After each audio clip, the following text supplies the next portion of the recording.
不止他和搶救豬肉、豬皮，甚至係內臟。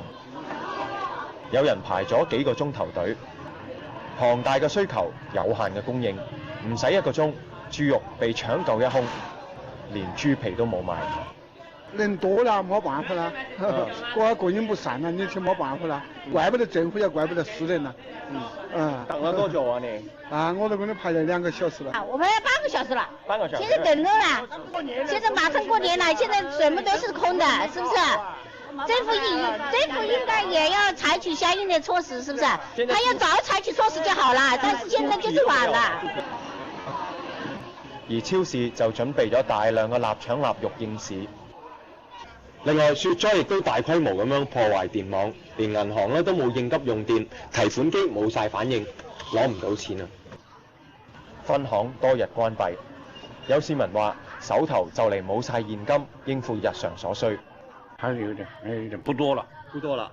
那有沒有擔心那個錢不夠花？那現在肯定有點擔心啦，就是看看現在主要是供電還供不上啦。天氣寒冷，深州嘅黑夜就好似死城一樣。居民要用返最原始嘅方法，燒木材同埋樹枝嚟到生火取暖。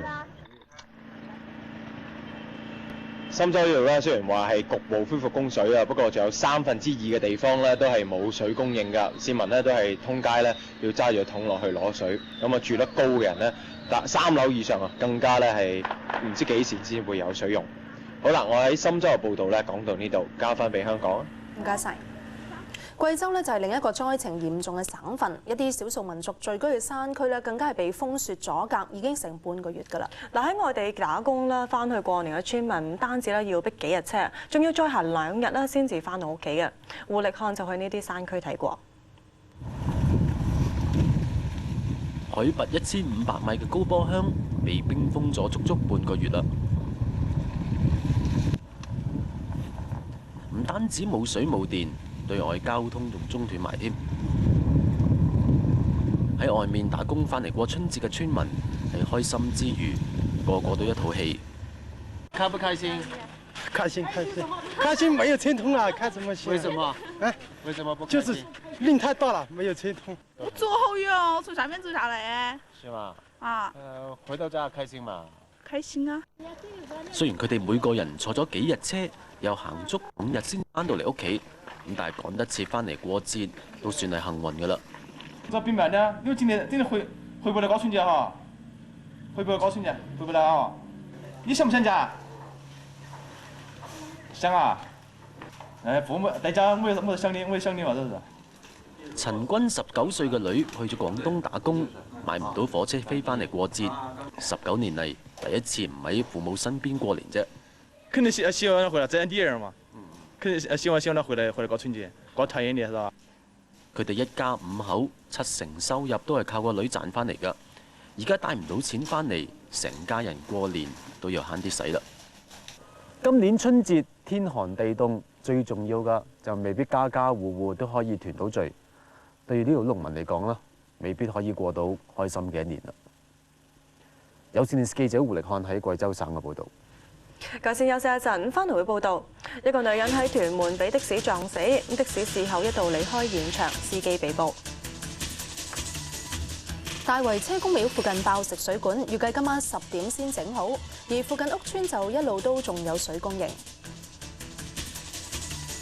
南華2-1贏咗傑志，升上聯賽杯 A 組榜首。呢啲出位節目啦，嚟搶收視同埋贏口碑啊嘛。活色生香喺1988年至到1993年間，亞洲電視製作嘅風月清談節目，以介紹聲色犬馬嘅內容為主，推出性教育專欄、訪問性博士、走訪各地紅燈區等大膽環節，成為當時紅極一時嘅節目。更曾經創下超過5成收視嘅佳績，連續6年成為當時時段嘅收視之王。當時嘅主持包括有李道雄、紅蘿蔔、周美鳳等，佢哋都係以大膽敢言、鬼馬風趣著稱，踏出娛樂圈。李道雄16歲就加盟麗的電視，1975年轉投無線，1987年重返亞視。參與過嘅節目除咗活色生香之外，仲有我和春天有個約會、包青天等等。多謝母后恩准。好，歡迎晒活色生香呢個組合啊！李道雄啦、周美鳳同埋紅蘿蔔。Hello， 大家好。見到你哋聚首一堂。但係我哋今晚咧就唔係風月節目嚟。唔係床，呢張係 sofa。呢張 sofa 嚟嘅嚇。因為當年咧，你哋就做呢個活色生香啦。想知道我們在座的各位能不能給他們支支招啊？就是說女孩去見這個男方的父母，我們應該注意一些什麼，做點什麼，而男方見女方。周美鳳1986年參加香港小姐競選，其後被亞視挖角，主持活色生香，2年後結婚，淡出娛樂圈。李道雄16歲就加盟麗的電視，1975年轉投無線，1987年重返亞視。參與過嘅節目除咗活色生香之外，仲有我和春天有個約會、包青天等等。多謝母后恩准。好，歡迎晒活色生香呢個組合啊！李道雄啦、周美鳳同埋紅蘿蔔。Hello， 大家好。見到你哋聚首一堂。但係我哋今晚咧就唔係風月節目嚟。唔係床，呢張係 sofa。呢張 sofa 嚟嘅嚇。因為當年咧，你哋就做呢個活色生香啦。想知道我們在座的各位能不能給他們支支招啊？就是說女孩去見這個男方的父母，我們應該注意一些什麼，做點什麼，而男方見女方的父母用。Denied the dumplings are contaminated, but has vowed to help in the investigation. Caroline Chan has more. At the center of the food safety scare is Pyongyang Food Processing Limited in Hebei Province, where the allegedly tainted dumplings were made. Japanese food inspectors are there to investigate how pesticides got into dumplings that have made at least 10 people in Japan seriously ill. Japan's health ministry says the issue came to light last week when more than 900 people sought medical attention after eating the dumplings. Millions of bags of the product have been recalled from Japanese stores and restaurants. Tests done over the weekend found that 6 more packets returned by a Japanese family had traces of the pesticide methimidofos on the outside of the package. An official said that one of the bags had 2 tiny holes in it, and investigators are checking to see if there was deliberate tampering. The dumplings in the latest 6 bags were produced on the same day as those that caused food poisoning in a family in the western city of Hyogo. A tiny hole was also found in a dumpling bag recovered from the family. Meanwhile, Chinese food quality officials say tests on more than 30 samples of the frozen dumplings, the ingredients and packaging show no traces of pesticides. Chinese officials met in Tokyo with their Japanese counterparts to track down the source of the contamination. A Chinese investigator said he believes there is a scientific explanation. China has come under increasing pressure to tighten its quality control standards after a series of recalls last year for potentially deadly chemicals in products like toothpaste, toys, and pet food ingredients. Caroline Chan, TVB News.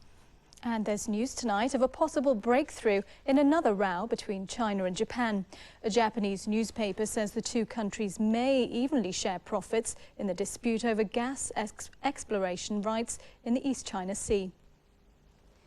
According to the Nikkei Business Daily, Beijing and Tokyo were negotiating a compromise to resolve the controversy ahead of President Hu Jintao's visit to Japan in the spring.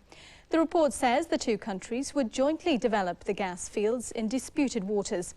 It says Japan would put up more than half the cost of developing those fields closer to itself, and Beijing would do the same for gas fields closer to the Chinese side.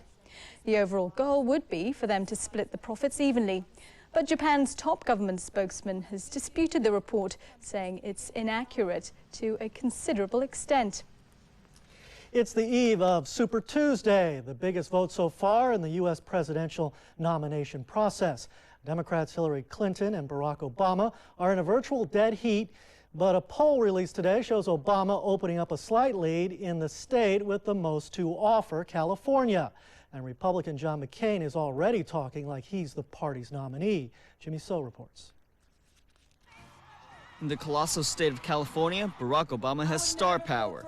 Not just talk show host Oprah Winfrey, we've known about her. Ladies and gentlemen, Stevie Wonder. A little slip while walking on stage with Obama's wife, Michelle, but he's okay. I was so busy looking at Michelle being the next first lady that I kind of lost my way.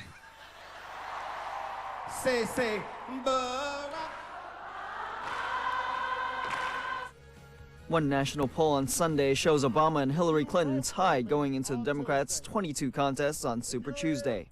Another shows Clinton with a 47-43 lead.